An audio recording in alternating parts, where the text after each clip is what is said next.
In less than 12 hours' time, the first shot will be struck in the 2012 British Open at Lytham. So no surprise, that's what we're concentrating on tonight here on the Punter.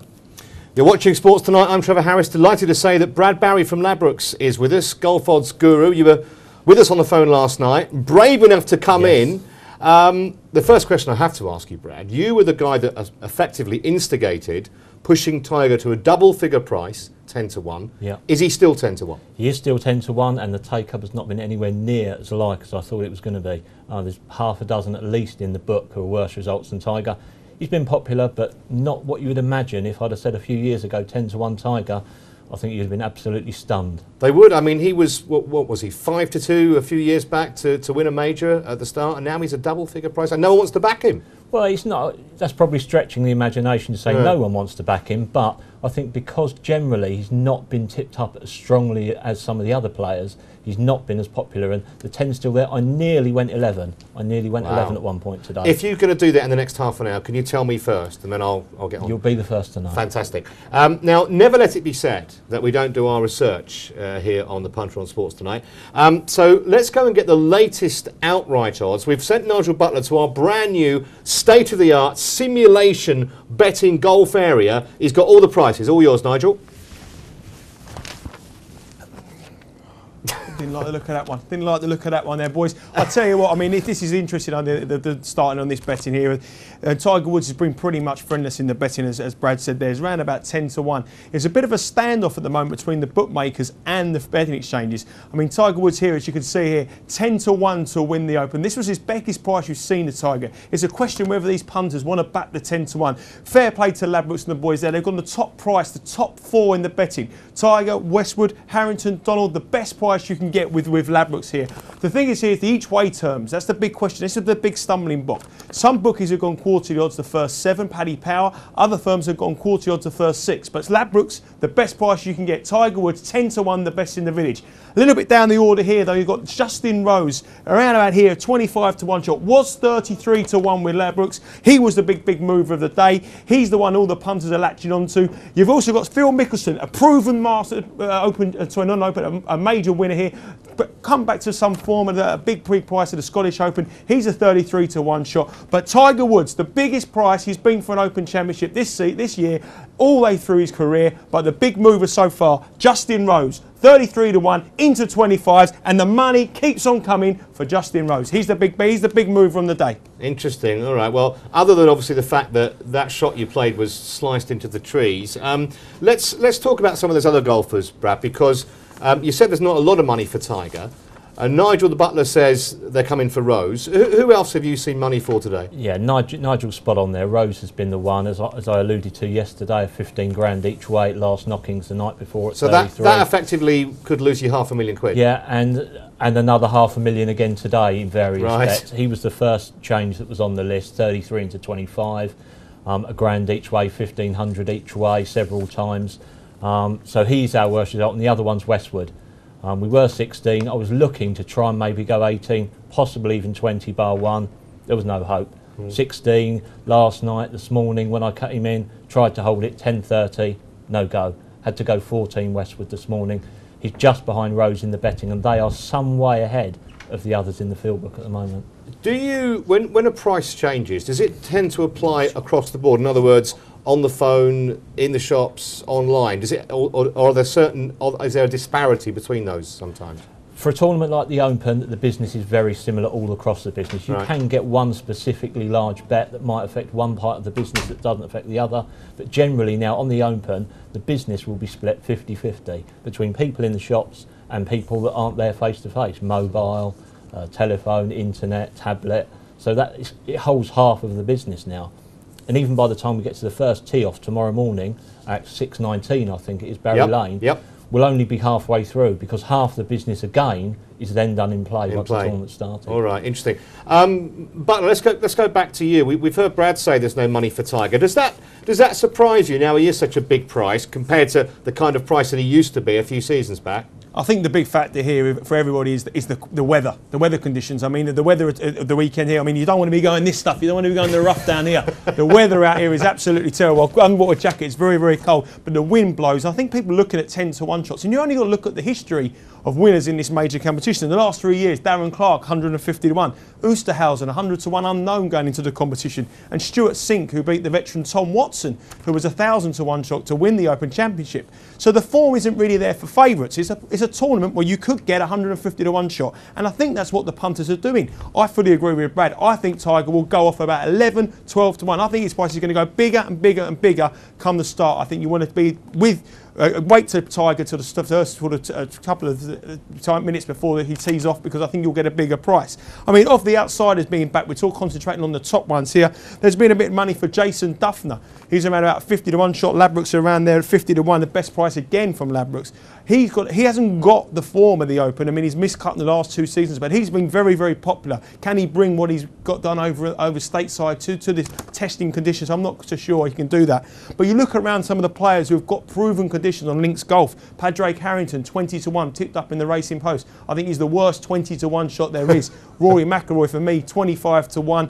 If it was a match bet between the two of them, I know where I'd be on McIlroy all day long. But I think the 150 to 1 shots, the 200 to 1s, which have been very popular with small punters, and what it is, it's what everybody is waiting to see, what weather greets these players. And if it's clear blue skies, which we don't think it will be, I think Tiger will be backed. If it's wet and it's heavy rain and windy, I think you'll see Tiger Woods going a lot bigger. All right, thanks, Nigel. The weather forecast for tomorrow is, well, they reckon light rain for most of the day, not a particularly strong wind, but the course doesn't necessarily need the elements to defend it, does it? Because you go in that rough, as Nigel says, and you're in big trouble. Yeah, the weather has played a part before we've even got there, because the rough is up. It's wet. It's wet, it's heavy. I think there's a perception generally that the Americans don't play well in bad weather.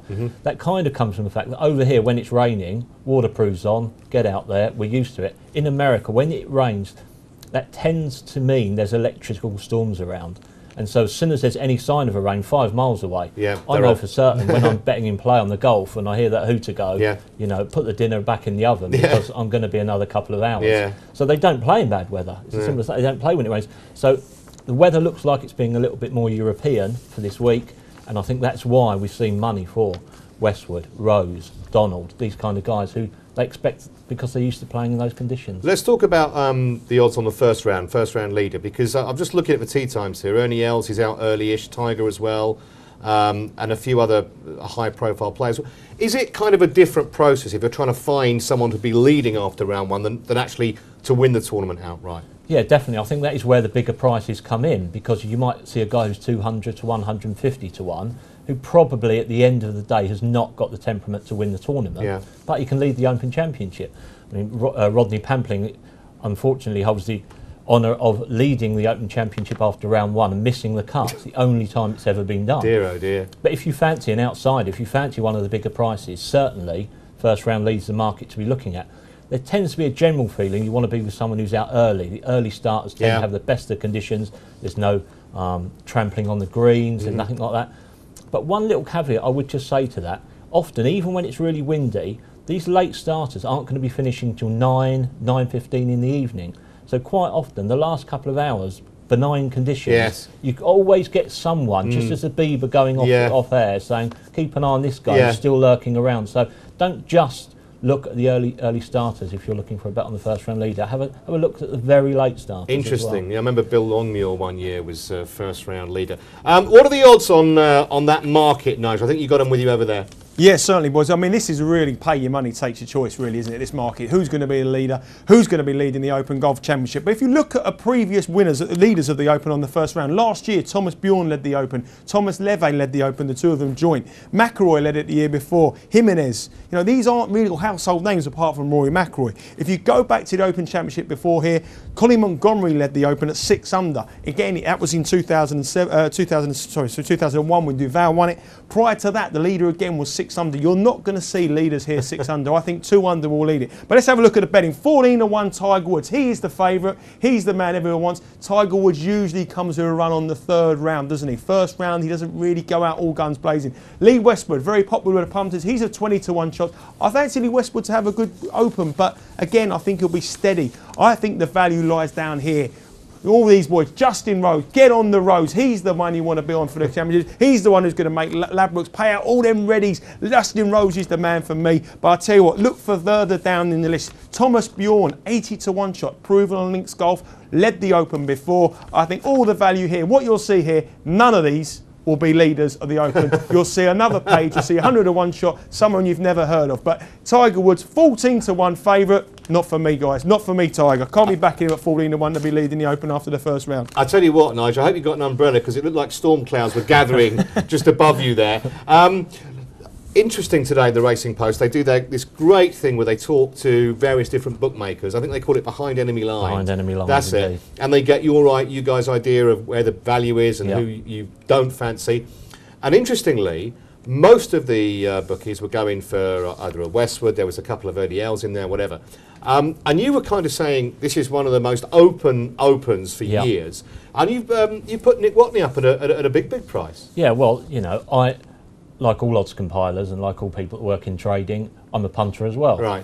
And the thing that determines for me is price, which is like it should be for any good punter. It's looking for the value. It's a much used expression, but that's what it is. I would back anyone at the right price. So it's not about who I fancy. Yeah. It's about who I think is a bigger price than they should be. Than their chance merits. Yeah. Watney's kind of a little bit of a forgotten man this year. He's not been in as good a form as he was last year, but he's been showing glimpses, and he has a little bit of open form in the book at St Andrews. And I just think at the price, 90 to 1 available, for a player with that sort of pedigree, showed up very well for a long way in the US Open recently. Tee to green is very good. Butch Harmon's his coach. He's working really well apparently.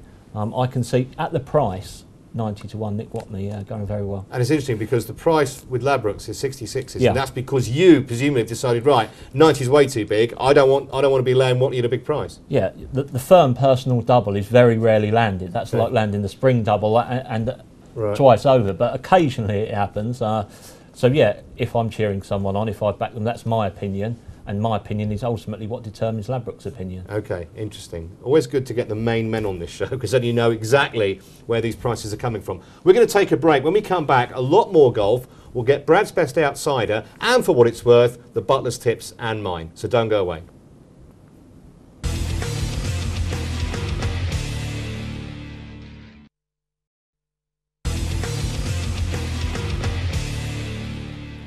Welcome back. You're watching The Punter on Sports Tonight. We are just hours from the start of the biggest golf betting event of the year, the Open at Royal Lytham. Before the break, Brad was talking about potentially backing Nick Watney at a price. Who's your outsider? Because, I mean, Watney could be construed an outsider at the odds, but if you're looking at someone that's even further off the radar than Watney, who would that be? Yeah, well, I like to look at Fredrik Jakobsen. He's around 100 to 1 mark. He's got some good form in the Open, often up there on the leaderboard. He's a guy that you want to be looking at for some of those speciality markets as well. Top European or top Scandinavian, something like that. Playing well, won last year, in good form again this year. So he's the kind of guy I'm looking at. And also Alex Noren is another guy I'm looking at in that kind of 100 to 1 plus bracket. Played very well last week in Scotland. In good form at the moment, and I think the links course will suit him. Well, here are the tips that we've put up with the respective prices. There's yours in the middle. Watney at 66 to 1. That's the Ladbrokes price, but big is available elsewhere. These are all Ladbrokes prices. Freddie Jakobsen at 80s. I'm going Ernie Els. Slightly bigger than 40s is around 45 to 1 with a 6 each way scenario, 6 places paid. Never finished worse than third at Lytham. Ernie. He's playing well. Played okay at the US Open. If he can hold some putts, I really like him. And Ben Curtis, of course, who is a former Open winner, and clearly he's really adapted to links golf. Ben Curtis is a really interesting one. Of all the outsiders today, he would be the best outsider from the right sort of people as well. A lot of shrewd judges. I'm not just saying that because you're here. A lot of shrewd judges have gone for Ben Curtis. Of the outsiders, he's probably the best of the 100 to 1 plus that have been backed today. So yeah, he's an interesting one. Els, I just get the impression with some of the guys of his age, everyone gets nervous when you have a chance to win. That's natural. Yeah. But I kind of get the impression with the guys of his age, they get nervous about losing. They get to that point. Right. Is this my last chance? Will I get another go? You know, whereas the young guys, they're nervous about winning, just the same as everyone else, but they think, I'll get another go. Someone like Fowler, or I'll get another go. Yeah. When you get to Ernie's age, I just wonder, And normally it's the putting that finds you out, and that's been his nemesis of the last few years. Interesting you say that, someone of Ernie's age, because Nigel Seeley, the bet butler, is a similar age to Ernie, and he's going to talk us through his tips, including Justin Rose, Nigel. I never get nervous when I'm in a winning position. Never, ever. That's because it never happens. It doesn't happen a lot. But I'm nerves, so I've got to look at it. Look at the way I'm putting this putt here. Look, there you go. Absolutely nerves of steel. Don't worry about that. My tips, though, for what it's worth, I mean, I think Justin Rose has a great chance of winning this. He obviously flew onto the scene in the Open in the early days when he finished fourth as an amateur. Hasn't really got that sort of form back, but he's going into this in bang shape, and his game looks suited to the course here. I also like Zach Johnson. I mean, they always say if you do well in the tournament before the Open in America, the John Deere, you're always a no-hoper in the Open. Unfortunately, he did win it last week, but it doesn't really help me on that front. But he is a proven major winner. He's won the Masters, and he has, again, I think, got the game to do well. And Ladbrokes are going stand out 80 to 1 each way on that, quarter the odds the first 6. So they're big price, Zach Johnson, and I'm going for Justin Rose. Don't want to say anything, Nigel. I'll get out of the way. There was a guy about to play an approach shot right behind you, and you're right over the flag. We'll go back to Nigel in a minute if he survives. I want to talk to you about some of the top American, top European, top rest of the world markets, because there's so many more bets available now on golf than there used to be, even maybe 10 years ago. It's a lot of work, first of all, for all your guys, isn't it, to kind of compile all these markets? Yeah, I mean, it's a lot of work, and there are some nuggets to be found there, because, you know, my concentration, my focus is on the outright, so that's where we're going to take the majority of the business. So, yeah, that sometimes when everyone's outrights are out, there may not be that much disparity between them. There usually is some disparity in the speciality markets, because we're not used to pricing them up every week. We're not taking as much money on them, so we're not as focused on them. So yeah, it can be worth having a look through and spotting some gems. So top European then, I mean, do you think this is likely to be won by a Brit, or because the golfing world seems split on the Westwood Donald scenario? Yep. Clearly they're both great players, we know that. They've won countless tournaments between them, but never a major. And the longer it goes, like it did with Monty, the longer it goes on, obviously the less chance of them winning, and punters do react to that. Yeah, and they're not youngsters anymore either, you know. And with Donald, the only time he's ever missed a cut in a European golf tournament is in the Open. You know, he's never missed a cut in the reg, so it showed the pressure, and I think he admits himself. It's not his game that's the problem, it's inside his head when it comes to a major. Yeah. I do think a Brit will win, and it's actually someone we haven't mentioned so far. Right. Ian Poulter. I think he'll go very well this week, and I think he's got the game, and he will not lack for worrying when it comes to getting the crucial putts in. You know, he won't worry who's in his rear view mirror when it comes to getting the job done. I think he'll go very well. I don't want him to win because I don't think I could put up with the interviews and the TV afterwards. Well, it's bad enough watching his trousers. Yeah, I mean, he already thinks he's the best golfer in the world, and I don't know what he'd be like if he won. So I think he'll go well, but, you know, maybe top European rather than outright. All right, well, the Butler managed to get out of the way of that approach shot, so he's got the prices on top European, I think, Nigel. Yeah, the top European market is a very, very interesting one. Obviously, Lee Westwood heads the betting here. I mean, Rory McIlroy going into the tournaments, 2 or 3 majors ago, was big favourite to win it. Surprisingly, he's the second favourite for this one. And Padraig Harrington here, 6 to 1. The punters have been backing Padraig Harrington. What year? We've gone back to the future. We've got a DeLorean going on here. I mean, I can't have Padraig Harrington at all on my mind. I think the guy's going into some form. But talking about someone who's past their best, I know he's won 2 Open Championships, but I just think this is a very, very short price here. Luke Donald, 6 to 1. Again, not for me. There's the man, Justin Rose, all in for me. Justin Rose, all in or nothing. Molinari, 14 to 1. He's been very, very, very popular with the punters. Everyone wants to back him, but I think the way he played last week, he played okay, done all right, but he was in a winning position, and I don't think that he's going to come back from that. Garcia, interesting at 16 to 1, a big hope. But if you're looking for some big outsiders, Simon Dyson perhaps maybe even tempting, around about 50 to 1 each way. Did all right last week, and you know, I won't say the clean-up puns and all that. He'll hoover up the opposition. But anyway, Simon Dyson, there's a decent bet. Freddie Jacobson, as Brad has said there, he's around about a 40 to 1 chance. As low as 14s with some bookmakers. Big discrepancy on that. But again, on this list here, the only name I like is this man, Justin Rose. He, for me, is the man you want to be on in all the European markets. All the other ones, not for me. And I'm massively opposing Padraig Harrington. No chance, not for me. If you're going to have a match bet, get on this Irishman to beat this one. All about Rory, not Padraig for me. I don't want to get you limbo dancing even lower than the bottom one on that market, Nige. But do you have any idea what kind of price Ian Poulter is? Because he wasn't on that graphic, and we heard Brad said that he quite fancied Punter, so I'm presuming it'd be around about, what, 16 to 1 shot. Any chance for Punter, Nigel? Yeah, I think Punter's got a great chance. I mean, you're talking to a man there who knows more about golf than anyone in the industry. This is insight you're getting here tonight. This is great insight. Punter's a 20 to 1 shot to read it. I think each way that's a great bet. You know, quarter the odds there. 16 to 1 is low with some other bookmakers, but I think what I'm looking at this market here, I'm looking at false favourites. I think these top three, as if I was a bookmaker, I would be taking on Westwood, McIlroy and Harrington, and hopefully the punters will take them three on, and I'll be getting around about 9 to 4, laying 9 to 4, one of those lot win it. That for me is where you want to be opposing. If you're a punter here or you're a bookmaker, I think the front three are gettable, and I think that's what the bookmakers are doing at the moment. They're trying to get in the big three. All right, thanks, Nigel. We're going to move on to top American, Brad. Yep. Now, obviously Tiger Woods is top of the outright market, so clearly he'll be top of this market as well. Any interest from him here? Because there wasn't much on the outright. I mean, the thing to say there is Nigel just mentioned false favourites. If you think there's a false favourite, you're getting a great chance here.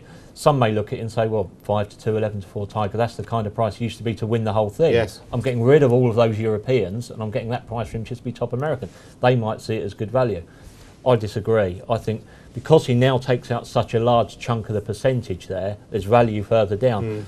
You're looking for a steady player, someone with a good open record, someone in good form. I'll be looking at Steve Stricker there at a decent price.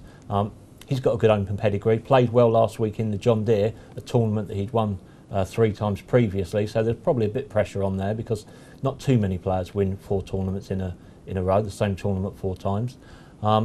But yeah, I think he will go very well at a decent price. Interesting, actually, that you say Stricker will play well, because the 2 tips in the post today on the outrights were Els and Harrington, both senior players. Maybe golf's changed a little bit in the sense that the older players are winning frequently now in big tournaments. Yeah, I think the thing with Lytham as well, out of all the open venues, you don't get bad winners at Lytham generally.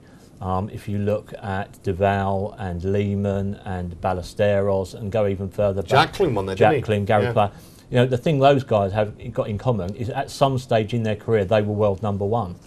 You know, Duval, Lehman as well. So you tend not to get bad winners, and experience is going to count for a lot this week, definitely. So it sorts the men from the boys. Well, let's go back to our boy on the course, as it were, with the top American market. See if we can find a price for Steve Stricker, Nigel. Yeah, Steve Stricker is interesting one. He's the best price at 20 to 1. Ladbrokes are winning him at 14 to 1. So Brad is keeping on his inside, which is a good thing for the punters out there. 20 to 1, the best price you can get. The interesting thing is Tiger Woods. This is the market. This is the one where everybody's concentrating on. 11 to 5 with Ladbrokes, as big as 7 to 2 out there. You know, the Magic side are going very, very, very short here, Tiger. 7 to 2, that to me looks too big. I really do think that there's a price and a price. 7 to 2 looks a little bit of value. And that is the question mark that all the punters have got to say. Do they want to be with Tiger in this market or they want to take him on? That is the whole market size of what you want to do here. If you are going to take him on, Phil Mickelson, second favourite, 9 to 1. I think he's got a great chance. I'd rather back him at 40s to win it than 9 to 1 to be the top American. This one here, Matt Kuchar, 10 to 1 with Ladbrokes. Again, going very short. Brad is going short Kuchar. Why so short Kuchar, Brad? 20 to 1 out there with the bookmakers. 10 to 1, Ladbrokes going Kuchar. Short price. Duffner, I like Duffner, 14 to 1, hasn't really got it. But then look further down the list. Look at some of these outsiders here. You've got Bubba Watson, 22 to 1. US Masters champion, 22 to 1 to be the top American. Probably won't be sorted by the conditions. Course won't suit him. A couple of people who will sort the course. Bo Van Pelt, 28 to 1. Been tipped up by a lot of people who go well this week at 150. And that man, Nick Watney, we've said about him all day, he's another 28 to 1 shot. I like the look of these further down the list. But the interesting one here, Matt Kuchar, 10 to 1 with Ladbrokes, 20 to 1 elsewhere. Biggest discrepancy. Do you fancy the Kuchar? So why Kuchar so short with you then, Brad? Well, I'll be honest there. Kuchar's a guy I actually backed and favoured heavily in the Masters. He was a huge runner for us in the Masters. So he's a guy that I am keen on. He doesn't have a great open record, but I think his game's in better shape this year. And of all the open venues, I think this one could be the one that suits him. I will also add, I let the other guys have a pick during the week as well and say, who do you fancy? The other guys on the golf team. Right. And one of the other guys, my right-hand man who does the American Tour, Kuchar's his pick. Okay. So, I have to show him some respect. Yeah, okay. Well, it's nice of you to do that. Briefly, top rest of the world player. Who do you like in this market? Someone who I mentioned earlier, Noren. I can see him going well. If that some firms you need to check there, they include the Europeans in top rest of the world.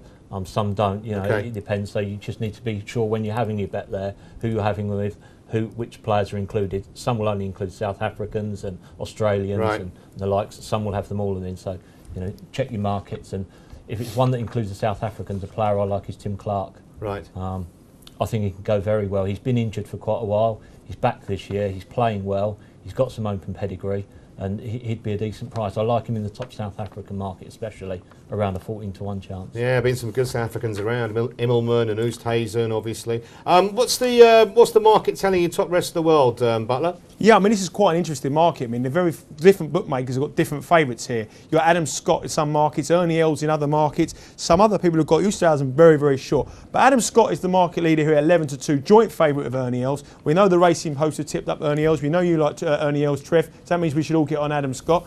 Oosthuizen 7-1, very, very interesting. I quite like Oosthuizen have a good week. Charlie Swartz as well, 7-1. But I like Retief Goosen. I think he, as a guy who could do well, 16-1 Retief Goosen. He's got a great chance. Got a proven ability in majors. Always seems to deliver. I think he's around a decent mark. Tim Clark, you said there, Brad, he's a 28-1 chance. Big value. Tim Clark, I like the look of that. He's got the game that could do here. One person to rule out completely, Jeff Ogilvie. His open form is diabolical. Do not back Jeff Ogilvie. Get against him in every single match bet. And the interesting one here, just bouncing off the list, looking at the big price, Vijay Singh.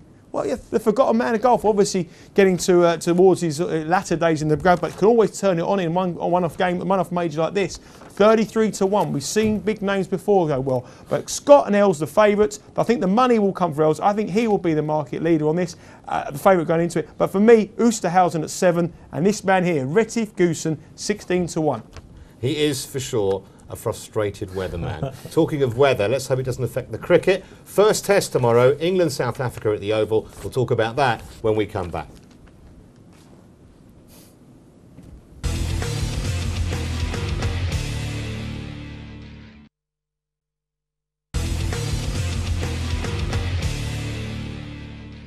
Welcome back. You're watching The Punter right here on Sports Tonight. Of course, the Open Golf's not the only major sporting event that starts tomorrow. The first test, the unofficial World Championship of Test cricket, really. England versus South Africa, first versus second in the rankings. I know you're a bit of a cricket fan, Brad, but you won't watch much of it tomorrow. You'll be glued to the golf, won't you? Weather permitting, the golf will be on. You actually sit next to the guys in the office who do the cricket. Right. So I get to hear it in my ear quite a lot, even if I don't get to see it too much. Okay, and kind of in the series, only a 3-test series, which is disappointing, I think, for most people. Do you think England will be strong enough to keep their ranking and win this series? Well, I think it's going to be very tight. I think probably the two best bowling attacks in the world. Yeah. South Africa have got a chance to get back to world number 1. Obviously, they need to beat England by any scoreline to get back to the top of the rankings. I think it's going to be bowler and weather dominated. Okay. Well, the forecast for tomorrow, at least in London, is quite good. Just maybe a light shower in the afternoon, so they'll get most of the 90 overs in, presumably. What's it looking like with the series betting? We've moved the Butler from the fairways to the hallowed turf of the Oval. What's the odds for the series, Butler? Oh. He's still playing golf shots. I'm playing golf. Sorry. Oh, sorry. I tell you what. I mean, the weather is all right. Actually, it's not so bad. I mean, I don't think you should write about the weather here. I mean, what it is here, all the money though, literally in the last 48 hours on this is everything draw related. Everybody wants to back the draw in the series. Everyone wants to back the draw in the first test. And surprisingly, the draw is still 11-4. And this is the series betting. I understand there's a best of 3, but I think we're going to lose one at least. And then I think it could be one each. I think the draw is a tradable price at 11-4. That will definitely shorten for me. England favourites at 11-10. They were friendless. They were friendless in every game they played against England. I know it's a different against Australia. I know it's a different format, but the England cricket team 11-10. I know they're playing well, I know, but there is something about the British public, they do not get behind them with their money. So 11-10 to me looks very, very short. I can see that getting bigger and bigger and bigger. And the South Africans here, 2-1. 2-1 the South Africans. But for me, you've got to be on the draw. I think the first test, I think will be a washout. I know we had good days, but I also think both these two teams could get 500 plus easy on the batting lineup. And the draw there, 11-4, that is the one that's going to shorten. This is where the money's going to go. That is the one for me, the draw 11-4. Too short England, too short South African. Get on a board draw. I kind of sort of respect the draw scenario in the series because it is a big price. But actually, the forecast for tomorrow is decent, and the weekend's not too bad here in London. And we know now, Brad, that in the old days, if it was bad light, they came off. Bit of drizzle come off. Now, because they've got floodlights, they've got the scope to make up time at the start or the end of a day. So draws are I'll say rare, but there are fewer than they used to be in Test cricket. Oh, of recent, one of the best ways to make money on cricket has been laying the draw. Yeah. As a bookmaker, you want to get the draw in the book. We opened up the draw on this match at 2-1, and as the butler said, it's been all the way down to 11-10. It's just started to ease out today. I think off of the back of the forecast being a bit better. And ultimately, even if you lose a whole day, these are two very good bowling attacks. I still think the draws are late, so I'm going to have to disagree with the butler on this one. Well, most people do, Brad. You're in good company. What are the odds on this first test, Nigel? Because we think the draw's much too short. Yeah, I'll tell you what, even the weather forecast, a good day in London so far is what, 3 hours of rain. That's a good day. I mean, it's not. We're not going to be in our Ambra Soleil creams and any other sun creams walking around going, oh, it's a good weather forecast, Trev. That means no rain for 2 hours. We have not had one day in 40 days, I can remember, without any rain in London. The draw 5-4. Now, I tell you, you can have all your stats, you can throw all your things, lay the draw, you make money. You want to lay the draw 5-4. You will see money for this tomorrow. This will shorten. We'll have a few little trickles of rain coming down. This will be odds on. Don't worry about, the draw. We haven't. If you look at 30 matches, there's been 20 matches. Forget it. The draw 5-4 is the bet. Don't listen to anything else. England 7-4. No, not for me. The South Africans, I still think they're the best Test team in the world. Forget about England's recent form. I know they've got some big key players. Boucher out. It's a big blow for them. But I think they've got the batting capability to score big runs. We know they're both good bowling attacks. We know that. But he's both got good batting. South Africa could bat. They both can get 500 plus. And that is why the draw is a runner. Not only because of the weather, not only because it will be a draw, but the fact is they can both bat. And this 5-4 will be odds on tomorrow. If we wake up tomorrow and it's 27 degrees, everyone walking around in shorts, okay, I don't think. But we will still have rain tomorrow. We will still have rain. We'll still have rain for 3 days and the draw will be backed in. All right, well, let's just move back across to the sane part of the studio. I just want to talk to you about South Africa because obviously all the focus, or most of the focus here has been on England, of course, because we're in England, but what a lineup they have. Batting in particular, I don't mention the bowling, but the likes of Smith and Amler, Jack Callis, who averages nearly 60, which is ridiculous, especially for an all-rounder, AB de Villiers. I mean, it should be a hugely attractive series, I think, and that may be good for the bookmakers in attracting interest and money. Yeah, well, the fact that Boucher's gone now and de Villiers is in there, they're probably going to bring in another batsman. I think Dumini's going to come in, Yeah, so, but I'm not sure how that'll affect it, because for me, de Villiers is one of their key players. With the good bowling attacks, it wouldn't surprise me if the early batsman, there's a wicket taken early on, so you'd be looking for the Bells and the de Villiers of this world. With having to keep wicket as well, I'm not sure that's going to be ideal for his batting, so it's a two-edged sword, I think. You mentioned earlier about a lot of in-play betting on golf. As far as cricket's concerned, is there as much in-play betting? Because it seems to me to lend itself to, because situations change so quickly. Cricket much more so in play, much more so. Comparatively, golf is all about the pre-match and during the tournament like the Open in play. With cricket, the main focus is on the in-play. Probably 90% more so of the bets on the test will be done in play, and the boys work pretty hard. And there's lots of markets available. You can bet on an untold number of markets. Yes.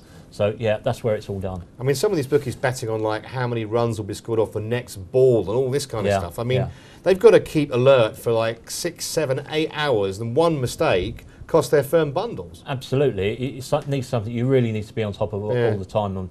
We've got a couple of guys in the office who study it non-stop, and it's a hard job. It's a hard job.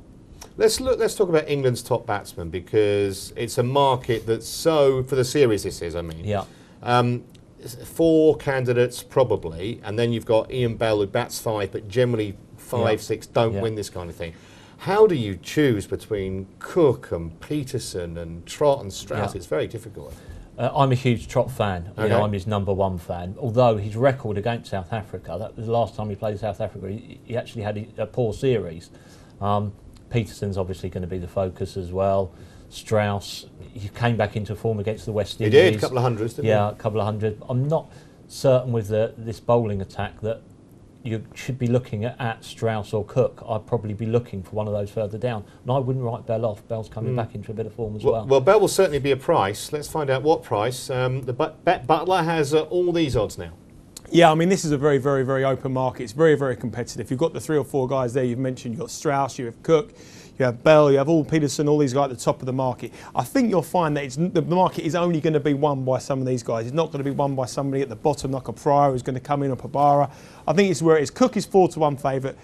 Rightly so. I mean, he was going off a lot shorter than that in Test matches before, but 4-1 now. You see how open it is. There's four batsmen there. If you went to 4 different bookmakers, they have 4 different favourites. Yeah. That's how open you can see it. Peterson 9-2. He has to come back to some form. He has to come back into him and come back with a bang. That's what I'll be looking for it. I think he's going to come back. Strauss 9-2. We know he's got a couple of hundreds coming up. Trott 9-2. Bell, I agree with you, Trev. I think he bats too far down the order to do it, and then you're going into these two here, Pabara and Bairstow. Not for me. The winner will come from the top 5. It's where you see it. I think, for me, Peterson 9-2, come back in the England side, show him who's boss, and get some runs on the board against the South African side that he loves performing against. Strauss 9-2 with sentimental support by Strauss. He's in form. He always does well. He's a 9-2. But Bell 6-1, not for me. Top 4. And I think the bookies there, you can't split them. And I think you went to 4 or 5 different bookmakers, they'll all have a different favourite. It's always fun when Peterson comes out to bat and Graham Smith is yap, and then vice versa. They hate each other. Bowling market, as far as England's concerned, for the series, and not dissimilar to the batting in the sense you've got Anderson and Broad, who we know are going to open the bowling. You've got Bresnan, Mr. Reliable, and of course Swan the spinner. Now, if the weather does improve, I think Swan could come into this, because I was of the opinion a few days ago, I've ruled out Swan. Because if it's raining and gloomy, he might not even get much of a bowl. But if the conditions start to change a bit, he becomes a real player, and he's certainly better than their spinner. Yeah, I mean, I think Bresnan will probably get the nod ahead of Finn and Onions. Onions looks like he might have a small injury. Although Bresnan was looking as though he's struggling with his elbow today. So you're probably best off leaving those and concentrating on either Anderson, Broad, or, as you say, Swan. I don't like Swan. It's as simple as that. As a person, or as I've never seen anyone take so many wickets with a slow, straight one that does absolutely nothing. It's a nice knack to have. in the ODIs against Australia, he got so uptight because people were dropping his dollies on the boundary. Well, you throw up some pie and you get angry because someone drops it on the boundary. I mean, come on. I'm not a fan of Swan. It'd be Broad for me, I think, in that market. Okay, all right. I would imagine Broad and Anderson dominate, do they, here, Bet Butler, in this market? Yeah, they do. I mean, Broad and Anderson, and we know they're going to play. That's the main thing. We know they're going to be in the side. I mean, there's injury doubts, so the Bresnan, Onions is not going to play. We know the conditions are going to suit them, but there's no surprise. Anderson and Broad, it's really between the front two. Swan and Onions, I know you like the Swan. I'm not so sure. I still believe the weather isn't going to be as great. So 7-2 Swan, not for me. Onions, I don't think he's going to be in every single game. There's injury doubts about him. Again, 7-2, far too short. Finn, we don't even think he's going to play in the first test, 7-2. So you've got to be around the front two. You've got to be around about Anderson. You've got to be around about Broad. These two are the front two. They're the two you want to be betting your money on. And for me, I'm going to have to go for Jimmy Anderson at 23-10. I think it's between the front two. Pay your money, take your choice. I think Anderson is the man for me. Interesting. All right. Well, time will tell, of course. And then I think Butler's right in the sense that Anderson and Broad are both definitely going to play, as will Swan, I think. And then probably Bresnan, at least that's what we're hearing. As far as the South African bowling market's concerned, I kind of think, really, Steyn might not get a lot of support. Morkel looks a little iffy to me. I don't get to hear the spinner at all. I mean, I think every time I've seen him, he's looked really, really average. Very average, I mean, I just think it's Steyn. I can't see. Usually when you see a favourite, you try and make a case to oppose, but I can't in this instance. Sometimes you can go search too far, as you say. You know, he is the #1 strike bowler. He's going to get the ball in, when they open, and obviously the conditions should suit the early boys and the pace and the swing. And generally, it's a fast track at the Oval. That should work for him as well. Very much so. No, I wouldn't disagree with you there. All right. Well, let's see if we can get a sort of triumvirate of agreement as far as the this market is concerned, Nigel. South Africa bowling market. Is it Steyn for you? Couldn't agree more, boys. I think Staines an absolute certainty. I think on his day he's probably the most unplayable bowler in the world. Fast bowler, comes in to attack. The pitch at the Oval will suit him down to the ground, as you say. And it's no surprise he is the clear favourite in this market. You've got Morkel in there, not really they're going to be as prolific as taking the wickets as you are. But Staines will outweigh the market leader, and he is the man to back. And I think he will take all the beating. Just before we leave you there outside the pavilion, you've showed us your batting technique. Just show us your bowling technique, will you? Okay, just getting in there. That was, I don't know if that was a 50-metre crawl or something. Yeah, it looks a bit aquatic to me. That does it for part 3, but don't go away. We're back in a moment.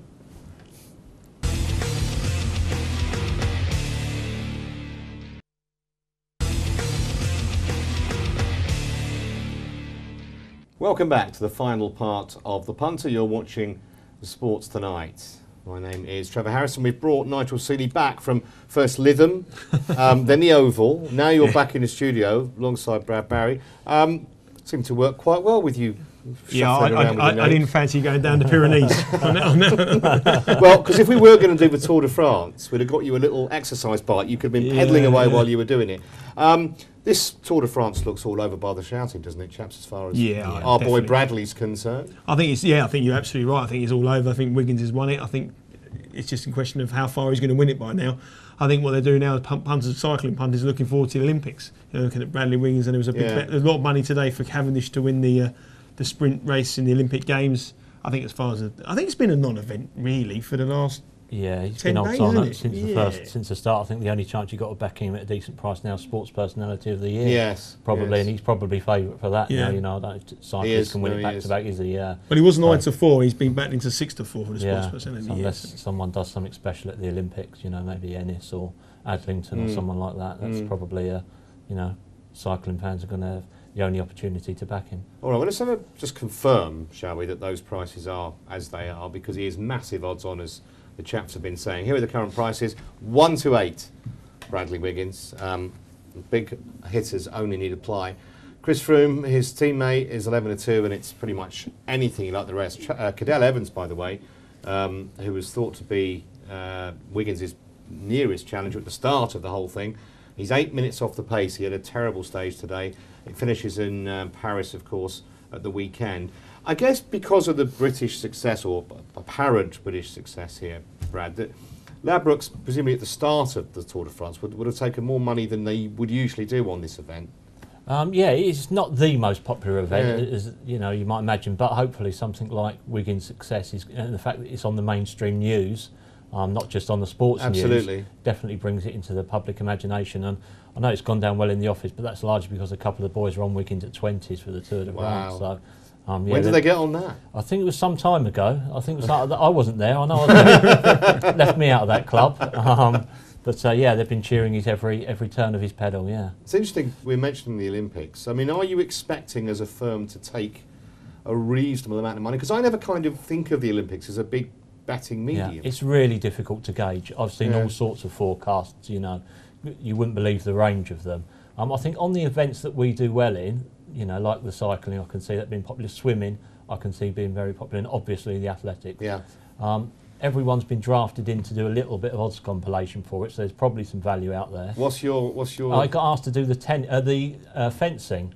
I think once I put up did a 7 to 2 D'Artagnan, that was swiftly taken off. So I'm going to leave that to some of the younger guys, I think. What do you think about the Olympics, Nigel, as a betting event?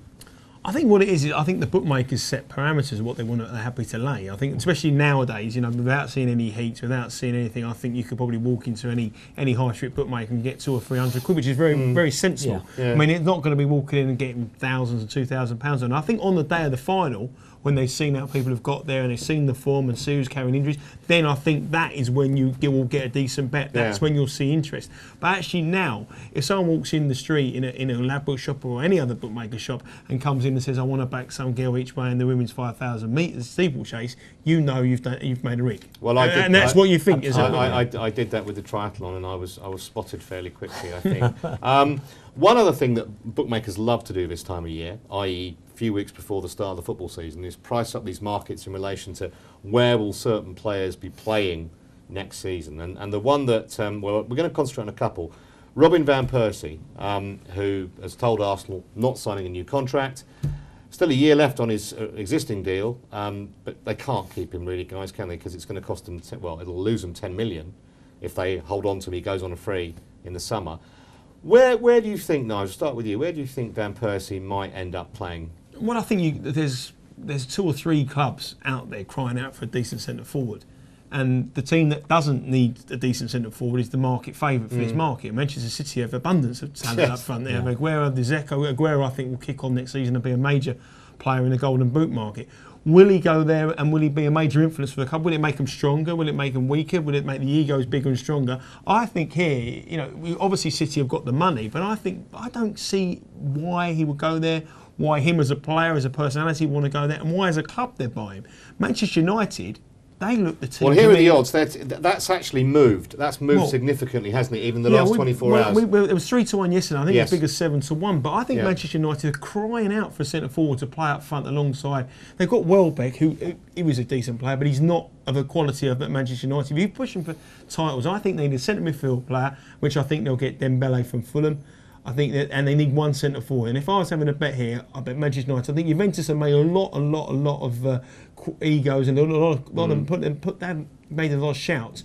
But I don't think they've got the readies to pay for Van Persie. I think it's between the front two, and I'd have to go with Man United. Yeah, I mean, Brad, it interests me when bookies put these kind of markets up. I mean, presumably, you know, Ladbrokes wouldn't have some kind of hotline to Eastlands or Old Trafford or Juventus. So it's partly guesswork on your traders' parts as well, isn't it? Yeah, absolutely. It's partly guesswork and partly, you know, the punters give you the clue. You know, you get inquiries, and from those inquiries, that's where you form your market around the inquiries. And then, ultimately, we never change the prices on these markets. The punters change the prices. Yeah. So it's not like we're sitting there suddenly saying, I think it might be Man United, not Man City. Yes. The punters decide what the market's and as Nigel was saying, if someone comes on, whether into a shop or on the phone or whatever, and wants I don't know, $5,000 on Juventus, you might actually restrict his stake a little bit. You know, you have to be realistic in that situation. With a Dutch accent. So, yeah. You know. Oh, it could be Steve McLaren. Let's talk about Michael Owen, because here's another interesting one, and we spoke about I think Chris was on on Monday, and Owen had come out and said, I'm not interested in going to a championship team. I'm only interested in going to a team in the Premier League or to a top class team abroad. Unless I've missed it, there doesn't seem to be, or have been, a massive amount of interest, Nigel, from Premier League clubs. He's tried to big himself up on Twitter. He's actually put a few tweets out there saying he's fit and he can do a job at 34 and he's looking for a big club. I think with Michael Owen is basically he's got such an interest in horse racing and his where he's based, his stables, Manor Park up in the north of England. I think he's got to take precedence. Does he want to be a professional play football, or does he want to be a racing trainer and go on to like a Mick Shannon role? Yeah. I think at the moment the latter is taking up more of his time than playing a football player. Well, here are the prices. So you've got a full gamut there. Stoke, who actually did express some kind of interest, didn't they? 5-4. Everton, I just can't see him playing in an Everton shirt. I don't know why. It wouldn't feel right. Villa at 8, and I mean he says he's not going to go to Cardiff. I think you could rule out Bolton and Brighton. I personally think he's got to go North England for where his stables are. So you look at Stoke, Everton, Aston Villa. They are the logical 3. But I wouldn't be surprised if he doesn't go anywhere and he decides to retire if there's no interest in him. I can't see if there's no interest in the next 2 or 3 weeks. I can see Michael Owen turning around saying I've had a great career and I'll concentrate on my racing. You could go to Chester, where there's a fantastic racecourse on the doorstep. Listen, that'll do it for tonight. Thank you for watching, and thanks to Brad Barry, who definitely won't be here for the next 4 days. You'll be glued to your seat in the office, won't you, from 7 till... Very much so. The calm before the storm. Till sunset. But thanks for all your insight. Really fascinating. It's been a pleasure. Butler, tremendous, especially your bowling and batting. Absolutely stole the show tonight. As I say, I hope you've enjoyed it. We'll do it all over again tomorrow at the same time, 7 o'clock on Sports Tonight. From all of us here, bye-bye.